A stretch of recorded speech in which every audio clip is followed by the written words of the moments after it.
This is the headline that's garnering all the attention today. All the evidence shows there's an investment boom going on. Markets are looking for clues about the health of the job market. Artificial intelligence absolutely has already been a disrupting force. People are right to question how much longer this bull market can run. With stocks rising, fueled by big tech and easing trade tensions. This week, the Fed voted to lower interest rates another quarter of a point. Take a look at futures. Now a little bit of a mixed bag. We've actually seen the Dow tick lower. Oh boy, here we go again. It's time to tune out the noise and tune into great information with A Steward's View. Expect valuable economic updates, investing techniques, and planning concepts that will move you to be wise and decide well. You'll be equipped and encouraged in a stewardship mindset, managing God's resources 1 week at a time.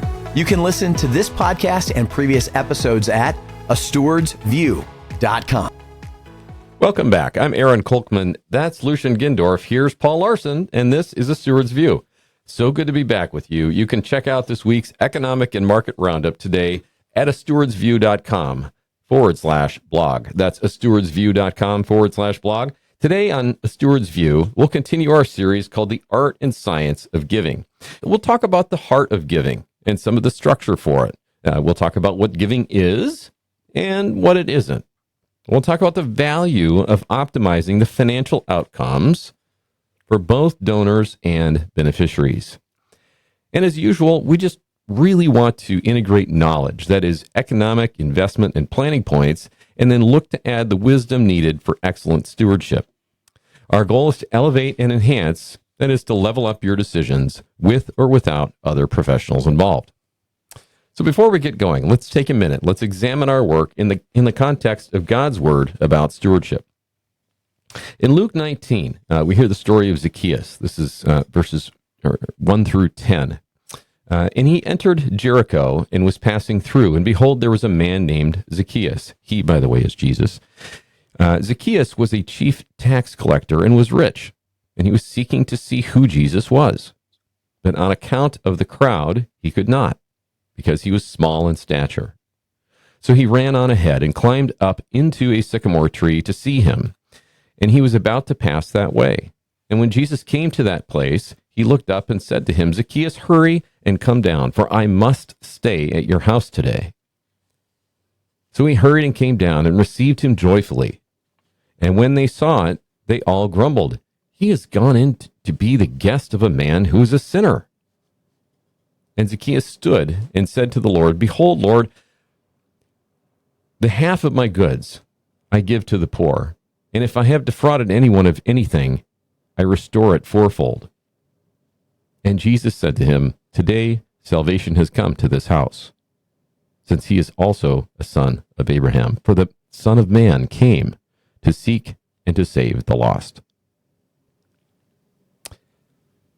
So Paul, Lucian, I would love to spend the entire episode and longer talking about the rich truths in those verses.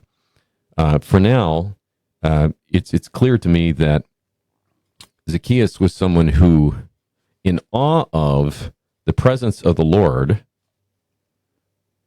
made a decision to give everything he had, everything that was his rightfully, in whatever wasn't, in favor of, or half of everything, as it says, right, Paul? Sorry. In favor of this relationship that he had found, right? So his heart changed just in the presence of the Lord.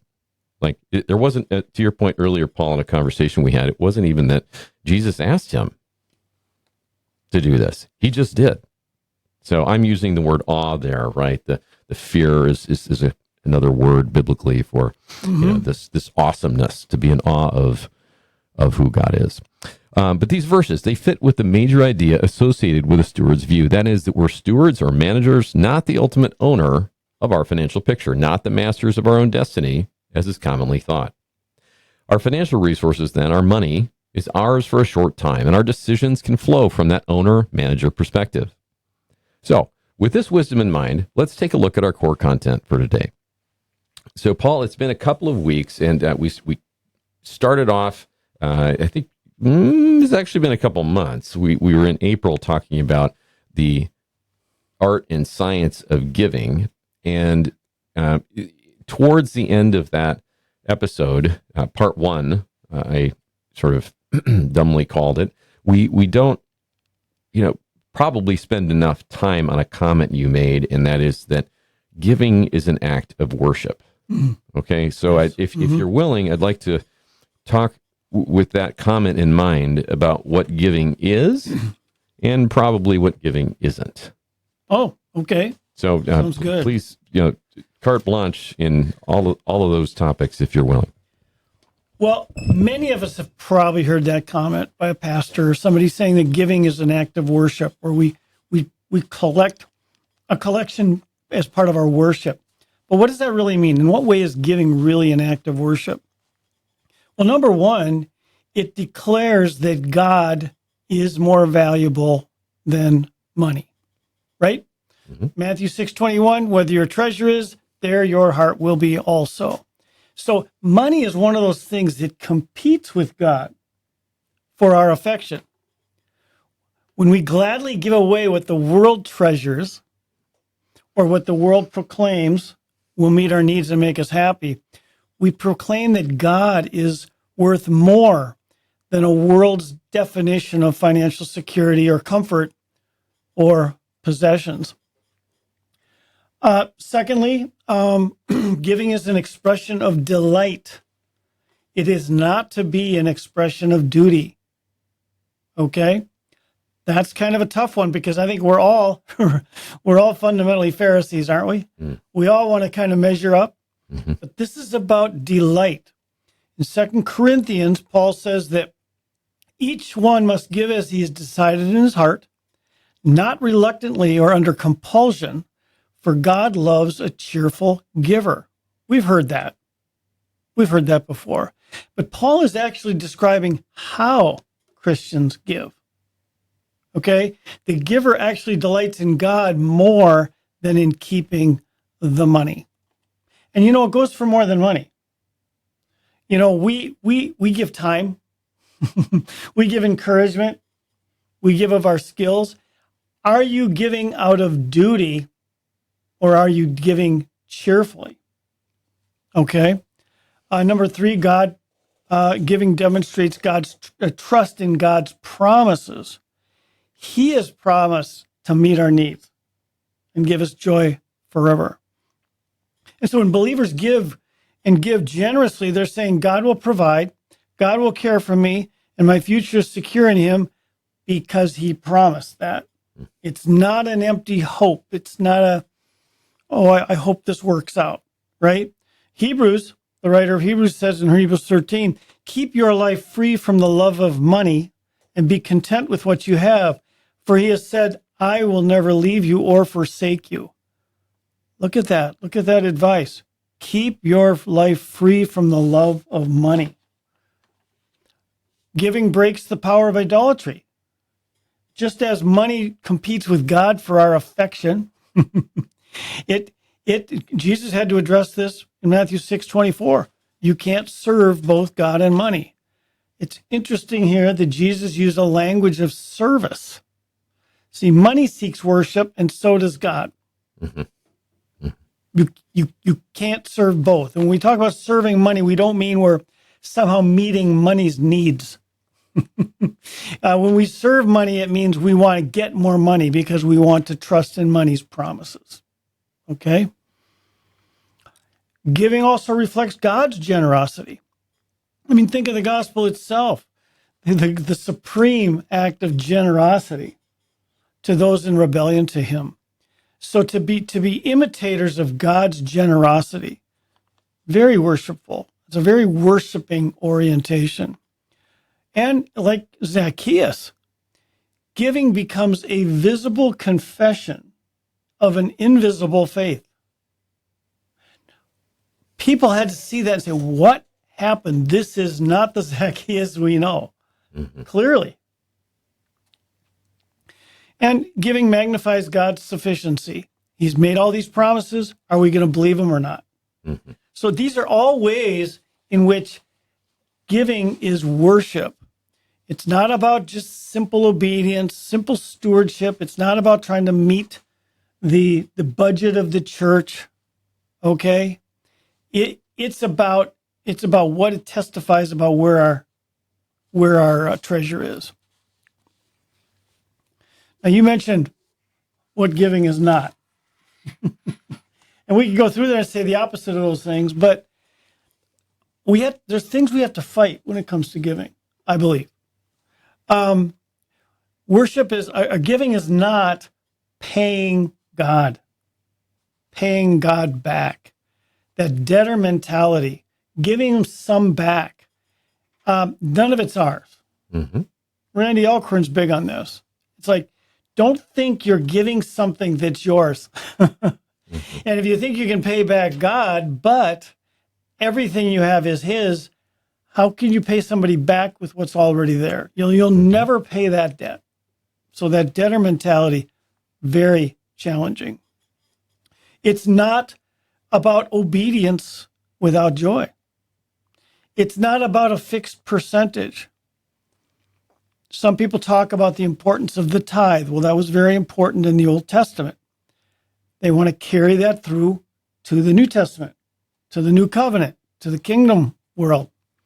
But actually, if you were to follow the Old Testament tithing laws, you'd be giving about 23 or 24% a year, not 10. Because there was the tithe to the Levites every year. There was the tithe for the national worship festivals of 10%. And then 10% every third year to the poor. When you average that out, that's a little over 23% a year. Mm-hmm. So if you want to stick to a tithing equation, we're all falling short. Mm-hmm. Okay?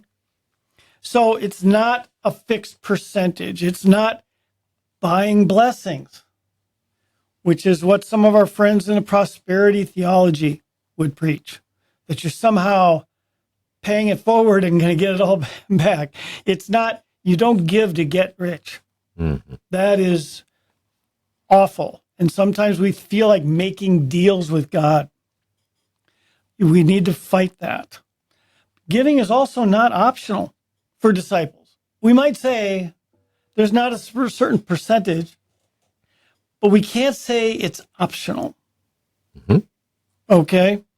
And it's not spending your own money. As I said, Randy Alcorn likes to say, you're not making a decision how much of your money to spend on religious things. And, it's also not merely charitable. Okay? Giving is not simply philanthropy. It's investing in the kingdom. So with those kind of categories, sometimes we might be able to get a little more creative, a little more charitable, a little more excited, a little more glad in our giving. And all of this, but all of this has not turned God's acceptance. So I don't know what's happened in your mind and heart. What have you battled with when it comes to this stuff? I go often in conversations with the families that my firm serves to, right. It ends up going back to goal setting, and what am I called to, right?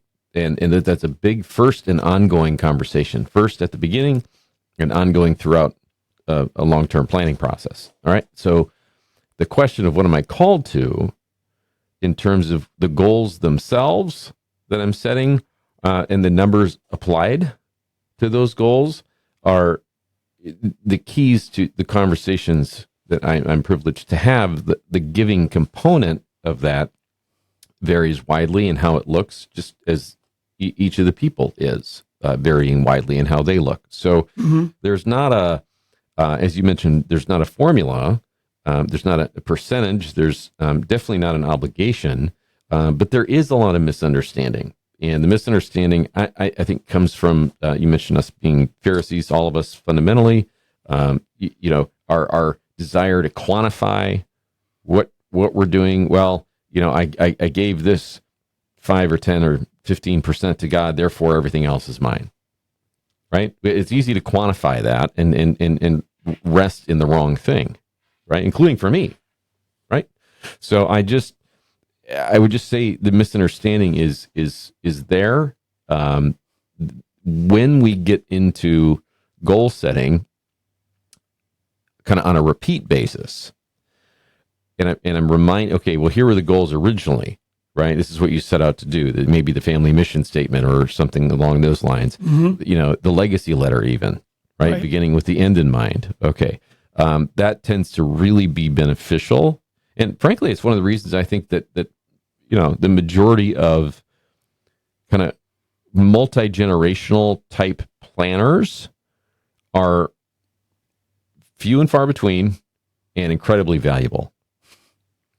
I don't think you can put a number on them either, if they're really attending to these things. So that's a plug for my line of work, but it's a shameless one on purpose, because we all need those reminders, and in the sense of what's God's and what's ours, and all of it being His. That's sort of like the ultimate reminder. And I'm grateful. One of the things I haven't said on this program is that I've been part of multiple Christian circles, Christian financial professionals, okay, or just Christian professionals, even. And I'm just going to add something, and I'm going to say what I think instead of what I disagree with.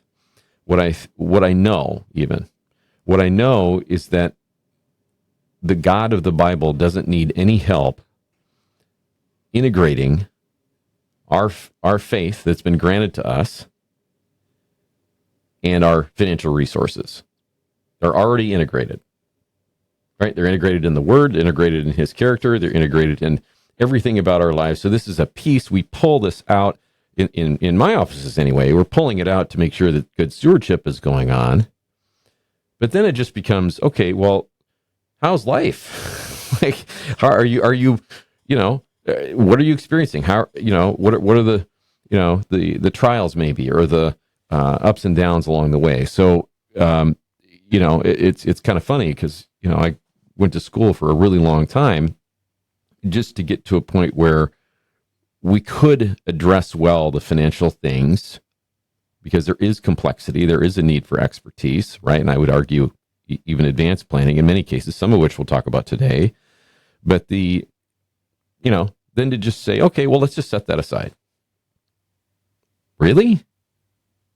Wow. Like that wasn't in my training manual, just so you know, any of them. No. So, and unfortunately, it's not a conversation. And Paul, I look forward to hearing more as time goes on about a project we've talked about, just generally build stewardism, right? The concept, maybe some writing that you might do about that, or just even the podcast episodes we did last year, because the mindset, the kingdom mindset that you so often talk about, it's hard to bring that to planning conversations and stay with it.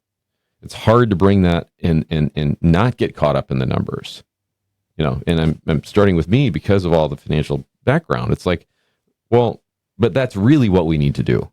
We need to get it done well, and then we need to focus on what it's funding, right? And that's about as preachy as I get on this, but I'm encouraging that we stay off of pure technical, pure mechanical, pure numbers, which is the temptation. It's important to check your batteries. Why are we doing it? We want to be prudent. We don't want to be greedy.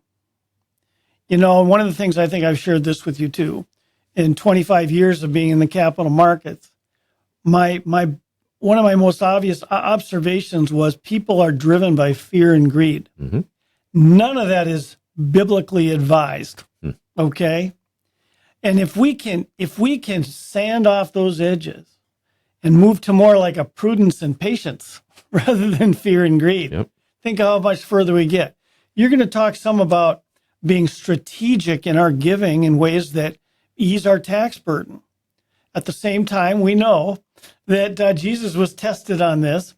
And when they said, should we pay taxes?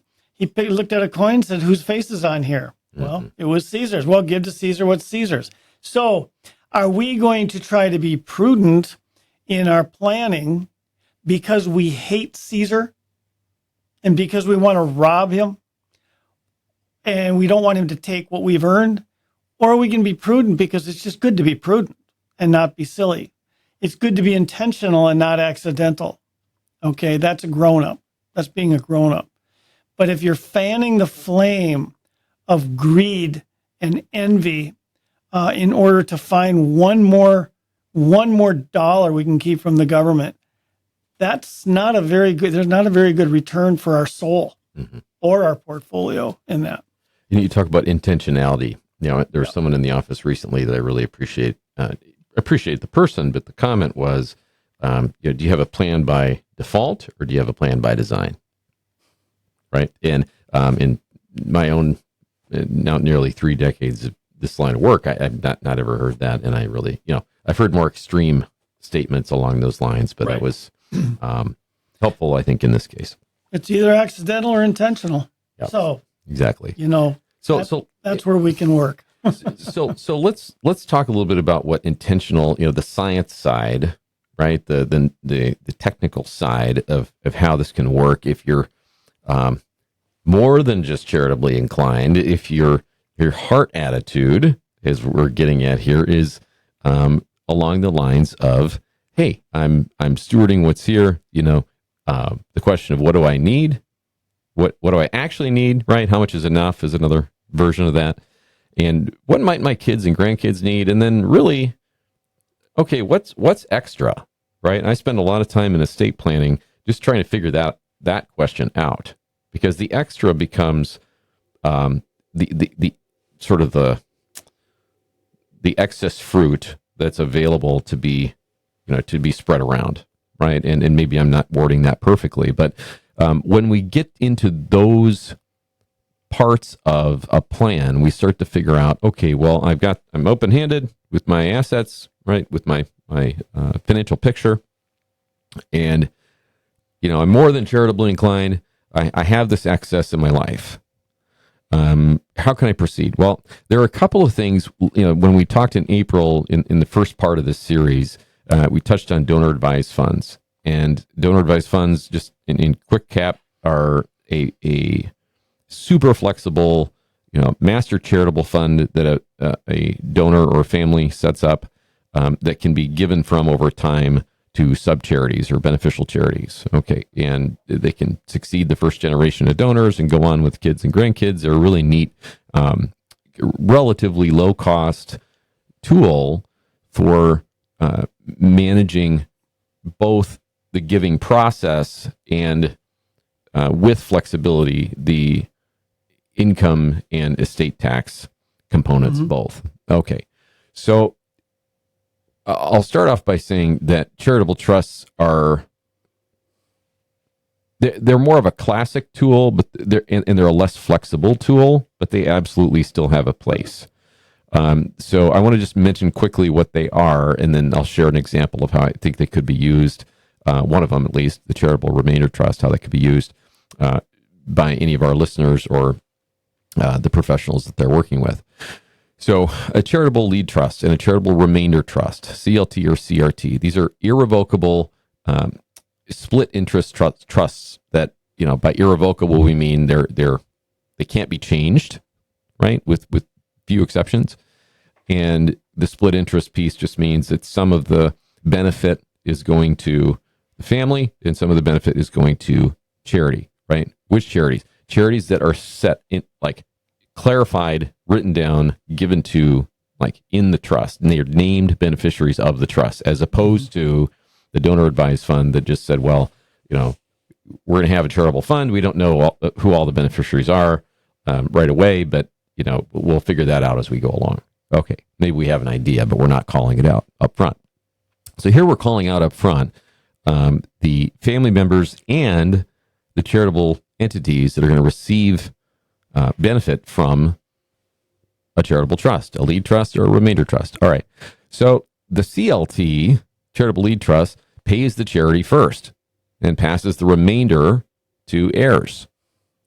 A CRT pays heirs first, or beneficiaries, right? Living family members.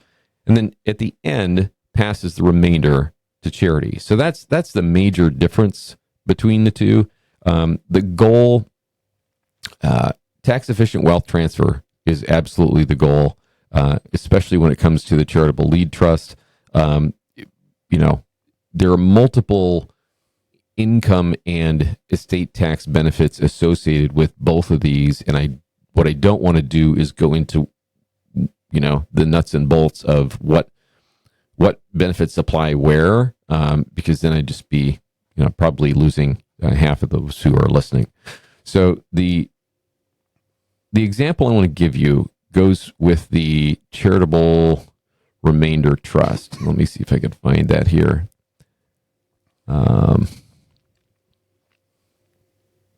So I'll spell this one out a little bit more. A CRT, what I haven't said is that it helps individuals defer capital gains, all right, and gains taxes on highly appreciated assets, right? They can secure an income stream. They can support their charities. By transferring assets into a CRT, the donor or donors avoids upfront capital gains. It gets an immediate tax deduction that can be substantial, and the trust can eventually provide lasting funds to the charity or charities. So a highly common use, and this is the case study for a CRT, is the sale of highly appreciated property, commercial property, or private business assets. Okay, so in the example that I put down, a couple owns a commercial property or a business, could be valued at $5 million. Their original cost or basis is $1 million, so they have a $4 million unrealized capital gain. The issue is that if they sell the asset directly, they owe above $800,000 in federal capital gains taxes plus state level taxes. It's income tax. That drastically reduces the principal that can be reinvested for retirement. So the couple then, instead of going through and just selling outright, they transfer the asset to a charitable remainder trust. The trustee, which is not them, okay, sells the property tax-free. So the trust itself is tax exempt. It preserves the entire $5 million in proceeds to reinvest. Okay, the payout, the trust will structure and pay the couple an annual percentage of the trust value each year, up to 20 years. And so the couple receives in the first year $250,000 on the $5 million. That's 5%. Okay, and that's a nice retirement cash flow, I would say, for most anybody. They are receiving then an upfront partial charitable income tax deduction to offset other taxable income. Okay, so what's not written down here is that the timing of this strategy is critically important as it relates to a multi-year income tax plan. But the nice thing about this is that we're in the example given, there's not a gains tax that's owed. There's an income that's received instead of retaining control of the asset, and ultimately the charity is going to win in the end. So I won't go into Kratz versus Crutz, but there are multiple ways to handle the payout, and the payout is just it's a percentage of the assets that are in the trust. So that's an example of where we can take and create a fixed structure that's irrevocable. The structure is very clear in who the donors are, who the trustee is, who the beneficiaries are, and the grantors, the donors in that case, can receive an income back. So CRTs are not as complicated as they sound, but they are, a super effective tool in the right situation. And so I'll also stop short of talking about where I think those are most beneficial, but in the highest income tax years, where you have appreciated assets that need to be considered for income. And yes, we already had, the conversation about extra here. If you remember that before at the beginning of my comments. So this is an excess, right? I don't need these assets, right? What I need is an income in this case. That's a situation where CRTs can be immensely helpful to the family and obviously beneficial to the charity or charities. So I've been really grateful that we've been able to talk, Paul, about the concept of giving and what it is and what it isn't. I've been also grateful that we've been able to talk about what some technical things that can be useful to our listeners and their advisors. I don't pretend to have mastery around integrating those two, but I would just want to kind of wrap up our work together here today in this episode with the idea that knowing what goals are most important, attaching specific resources to specific goals, right? And then kind of over, above and under and around all of that, wrapping all that up in the right heart, right? The heart that says this is temporal stuff that we're trying to do more than just, give back, as you mentioned. We're trying to accomplish the work of the kingdom.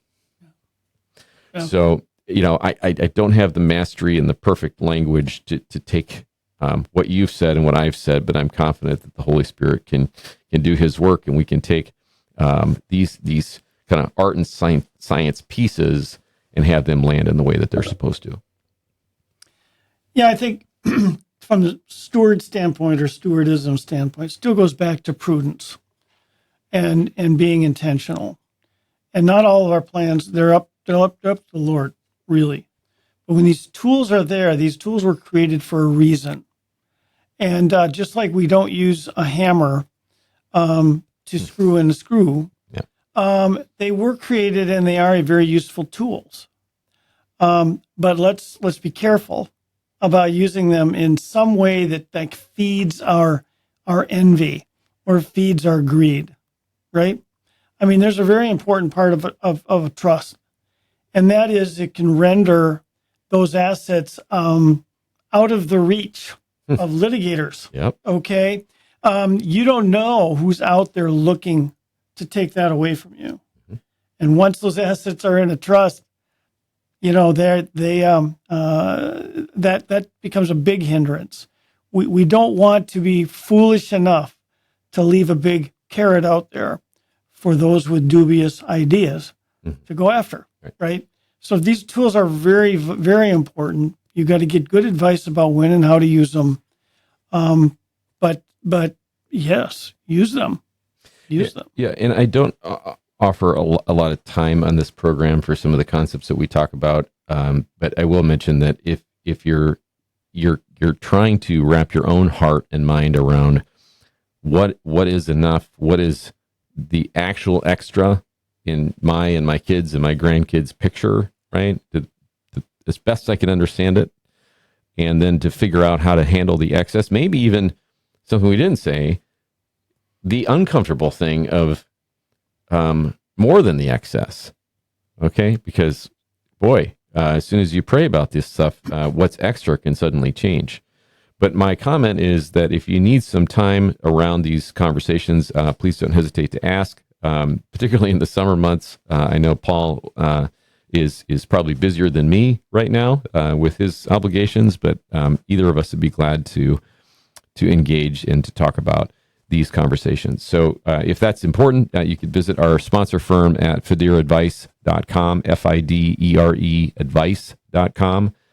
And there's a contact page there. You can send a message, ask a question, engage with us however you like. But that's really, it for today, Paul. I don't have anything else, or Lucian, if you do. I think it'd be great to revisit this, because even the thing you brought up at the end, what's enough? Mm-hmm. Right? What's enough? How do we think about that as stewards, right? Been a lot of envy out there in the last 2 weeks regarding Elon Musk becoming a trillionaire.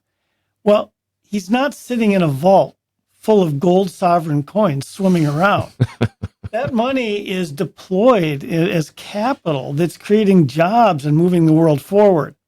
Okay, is that enough? He'll never spend it, and his family will never spend all that money. But he's been put in a position to direct that capital and he's got a pretty good record Yeah. of directing capital in a way that moves the world forward. So we don't want to like put an arbitrary number and say nobody needs more than this much money. Right. Either, but that's a conversation for another day. Well, and I'm glad you said that, Paul, because we have more of this series to come next week. We'll see about the week after, but for sure one more iteration in this series called The Art and Science of Giving. So we've covered a lot of ground. It's just been a joy to be back. I hope this session has been a blessing to you and others you decide to share it with. From all of us here at ASV, we look forward to what's ahead. And again, next week we'll be back, Paul here as well, and we'll continue this conversation. So that's it for today. We'll see you out at stewardsview.com. Until next time, please do be wise and decide well. You've been listening to A Steward's View. To learn more about Fidare Advisors or speak with Aaron, visit fidareadvice.com. That's FIDERE advice.com. To listen to this and other episodes of A Steward's View, visit astewardsview.com. A Steward's View is brought to you by Fidare Advisors, a registered investment advisor offering financial planning and asset aggregation. Asset aggregation systems are designed to align portfolios across accounts into a single, globally optimized investment plan for families it serves. Fidare maintains liquidity of client capital at major custodians and utilizes asset managers that have shown consistent historical performance through excellent risk management. This program is not an offer to transact any securities and does not constitute a financial planning engagement. Information provided has been prepared from sources believed to be reliable, but is not guaranteed and does not represent all available data necessary for making financial decisions, and is for informational purposes only. Fidare and its representatives do not offer tax or legal advice through Fidare. Please consult the appropriate advisor. Fidare Advisors LLC is a registered investment advisor. To discuss your situation or to learn more about Fidare, please visit fidareadvice.com. That's FIDERE advice.com.